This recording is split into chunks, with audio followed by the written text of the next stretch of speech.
Thank you so much for taking the time to be with us, Dionne Ligoure. Thank you so much for coming in this morning. Good morning, and good morning to your listeners in Trinidad and Tobago and wherever else in the world they are. Thank you so much for inviting us this morning. Well, inviting me on behalf Yes. of Caribbean Airlines. It is indeed a pleasure to be here. It is a pleasure to have you here. TNT flag carrier Caribbean Airlines, state enterprise, 84% owned by the government of TNT, 16% by the government of Jamaica.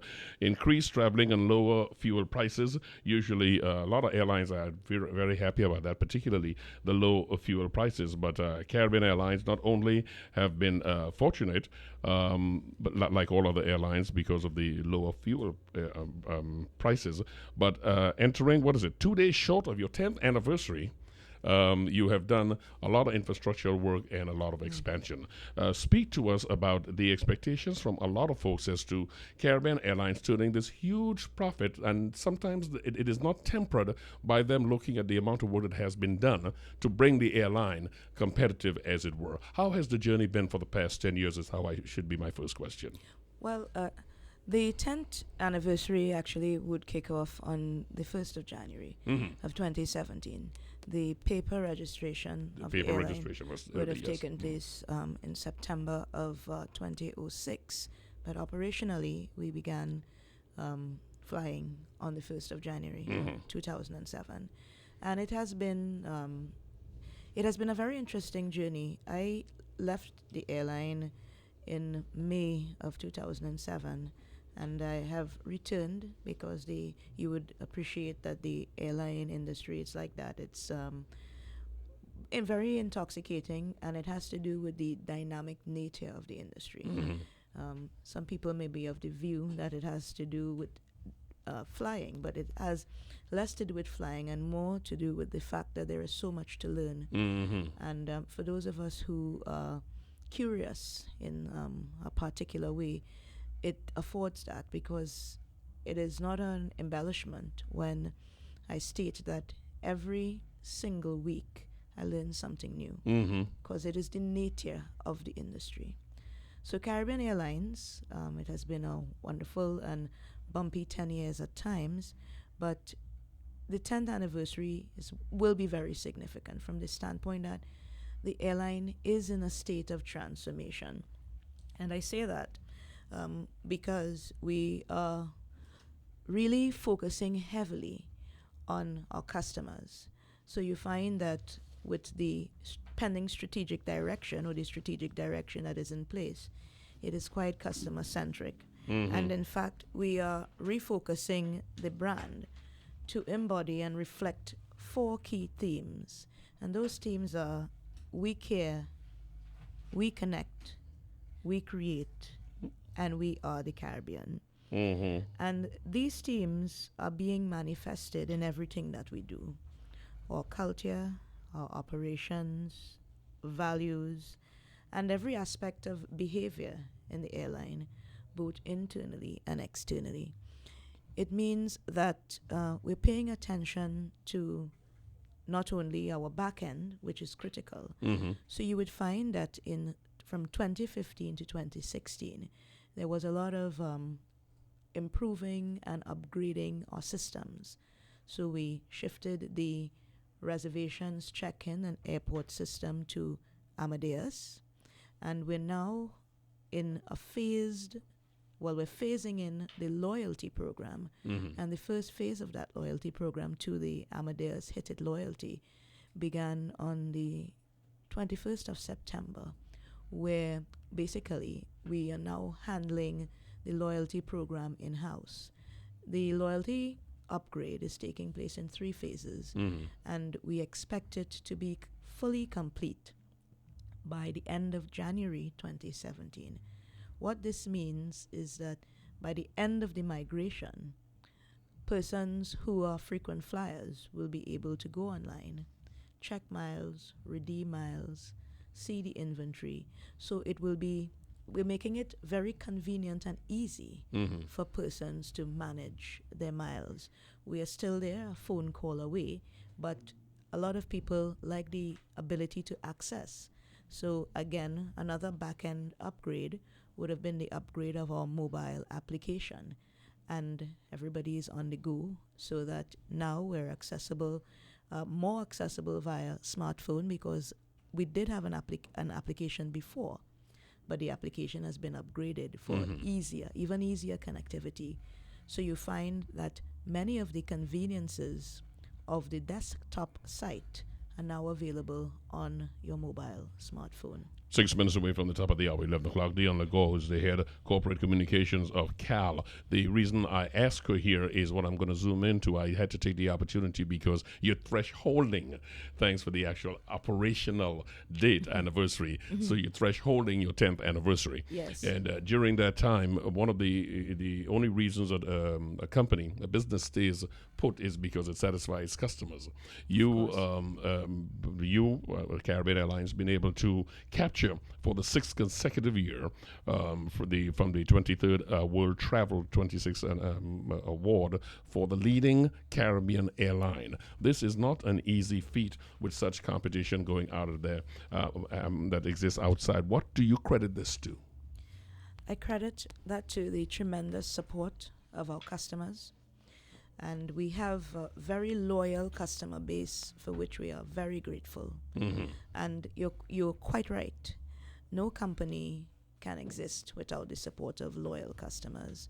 And this is why we are doing even more detailed research to find out in very particular and specific ways what do people want, what do they want more of. And being able to win the award for the 6th consecutive year, really it affirms two things. One, that we're doing something right. And two, it lays that very solid foundation for us to continue on the path of being the leading carrier serving the Caribbean. And that is critical to our strategic direction as an airline. We are aiming there. We're in the middle of a network study, and that network study will reveal certain elements which will be critical to our strategic direction in the context of connecting the Caribbean even more than we do at this time. Another element that will be critical taking us forward is Piarco, the airport Piarco, establishing itself as a hub. And of course, many people are of the view that Caribbean Airlines and Piarco are synonymous, but in fact we are a tenant of the Airports Authority. But they are one of our key stakeholders, as we are one of theirs, because the throughput of the traffic through Piarco, the most significant amount is Caribbean Airlines.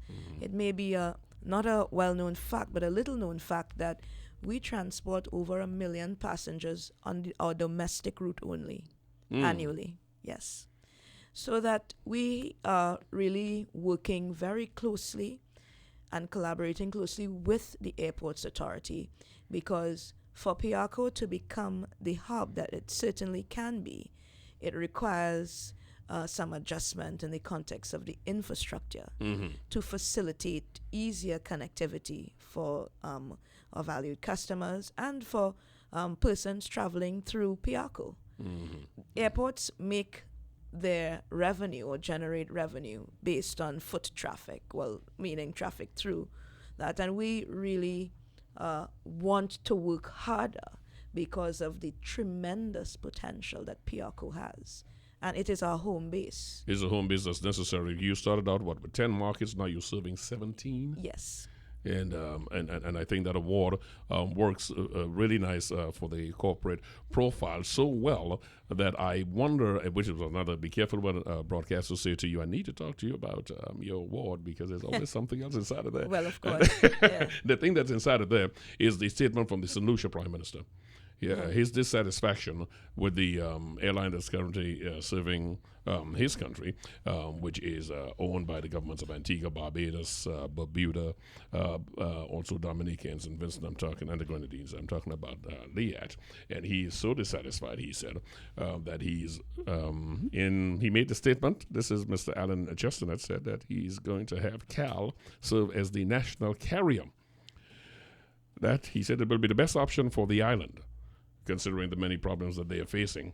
I know Caribbean Airlines must be very happy at this, as you are, one, because it's a testament to cognizance of what you've been doing as far as service is concerned. Two has to be your network. Three has to be your reliability. And it does raise the question, is Cal ready for that sort of responsibility should Cal be named the national carrier for St. Lucia?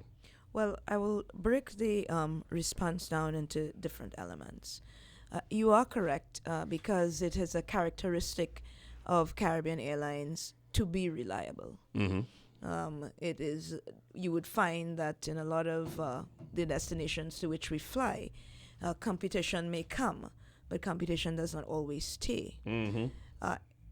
It was David Ruther who said, "In spite of," and Caribbean Airlines operates in spite of, and in spite of is in fact the key. So you would find that discerning individuals would recognize that in the business of air travel, reliability is a critical component. Not to mention a wonderful safety record, too. That's right. So in that regard, we are delighted with the sentiments being expressed by the Honorable Prime Minister of St. Lucia. However, I would have alluded to the fact that this industry is dynamic, and with that comes also some key regulations. The airline industry is one of the most highly regulated industries in the world, and it has to be if you look at the kind of business we operate and the jurisdictions into which we operate. So, for example, we operate into the U.S. and we will have to comply with the regulations of that jurisdiction.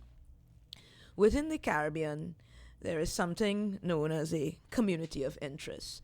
So being named a flag carrier or a national carrier, there needs to be more to it than that.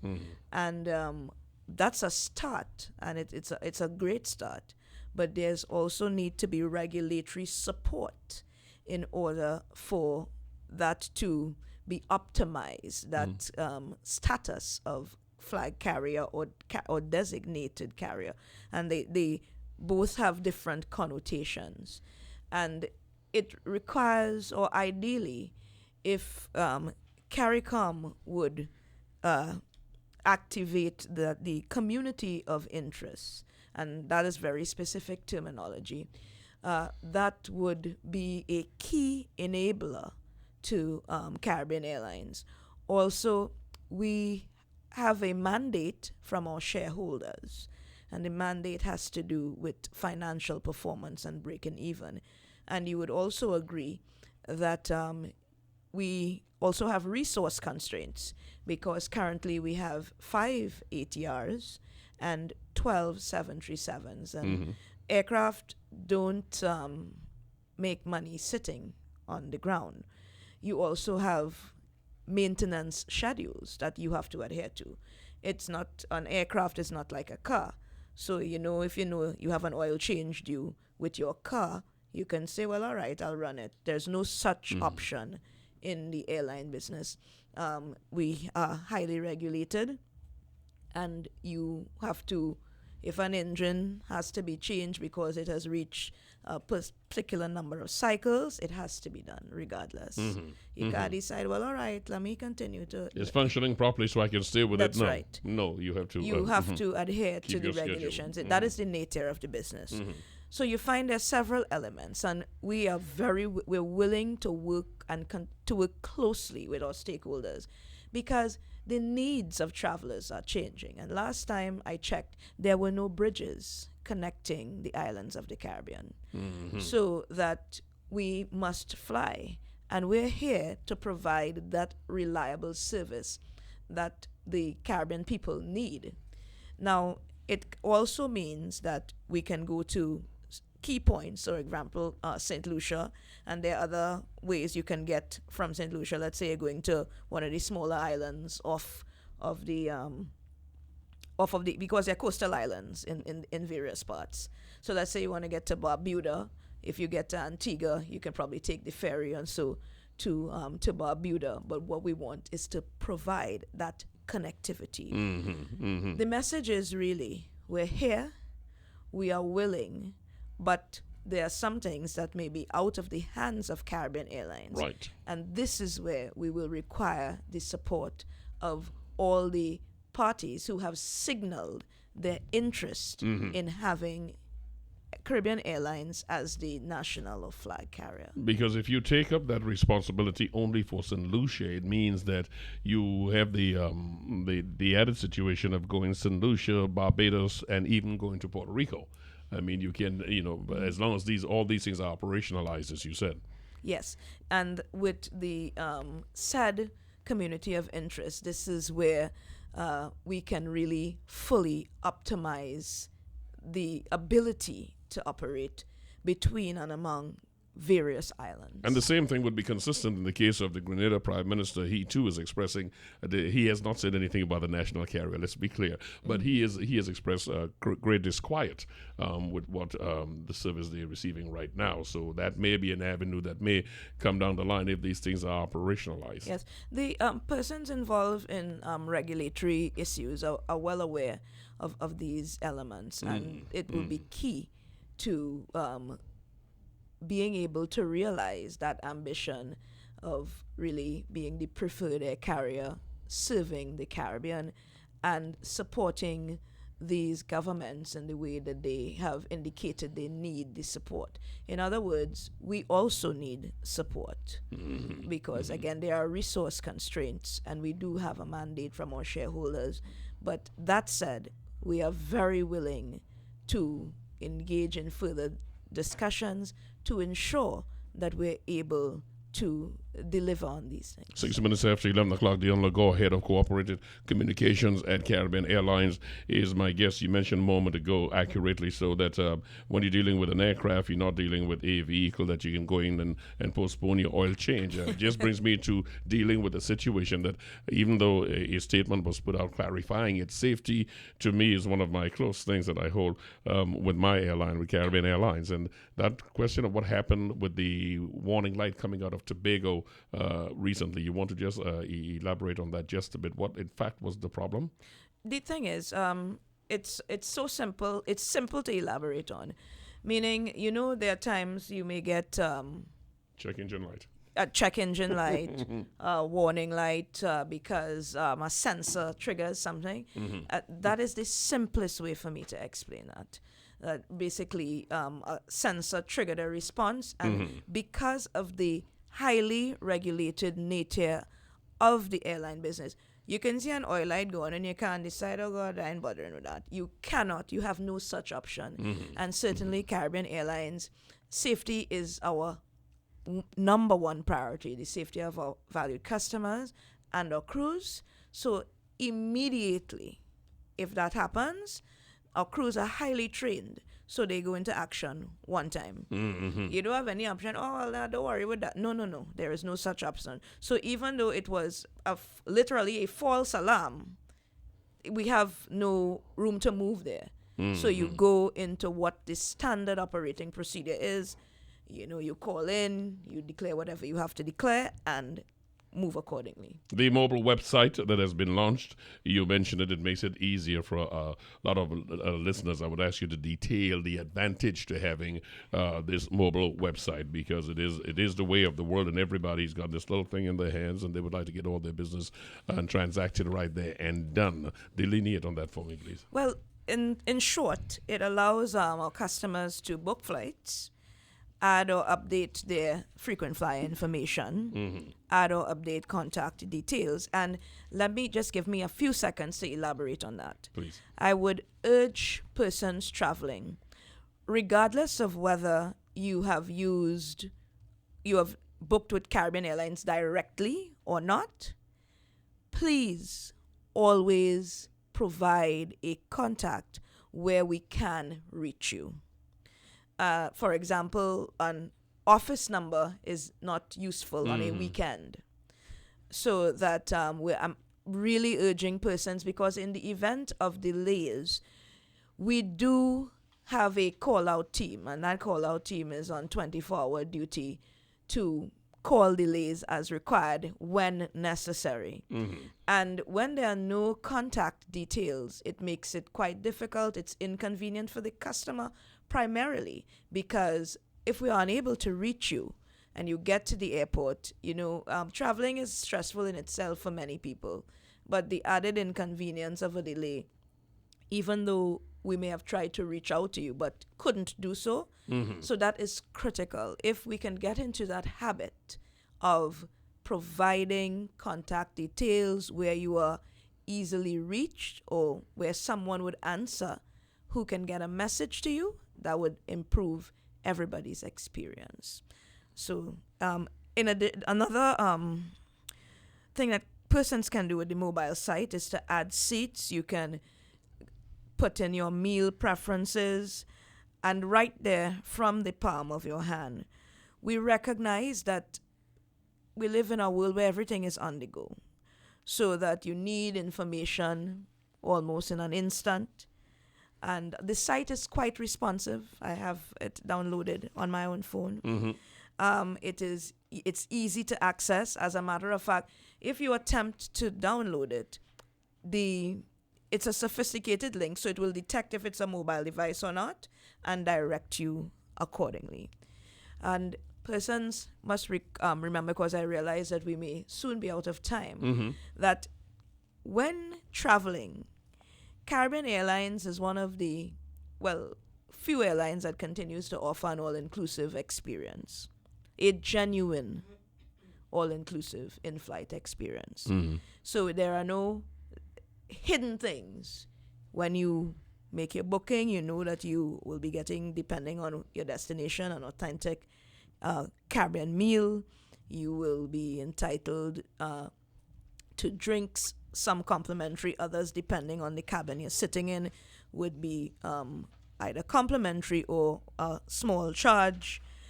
Your first bag always flies free still, and the second bag is you can pay US $30, which is one of the lowest in the airline. Industry, it's yes. one of the lowest in the industry.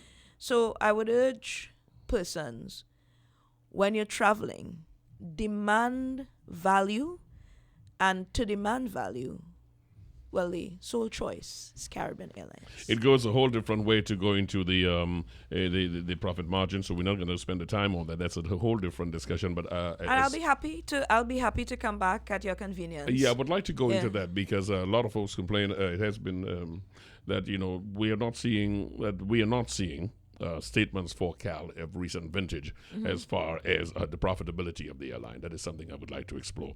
What I can say very quickly is that as a state enterprise, we are able to file documents, but it is not. We have a shareholder, and the shareholder, once those audited accounts are filed, the shareholder can share that information. So, for instance, we cannot outstep ourselves and share information that has not been cleared by the shareholders. I got you. So it's not that anybody is trying to. There is no veil of secrecy.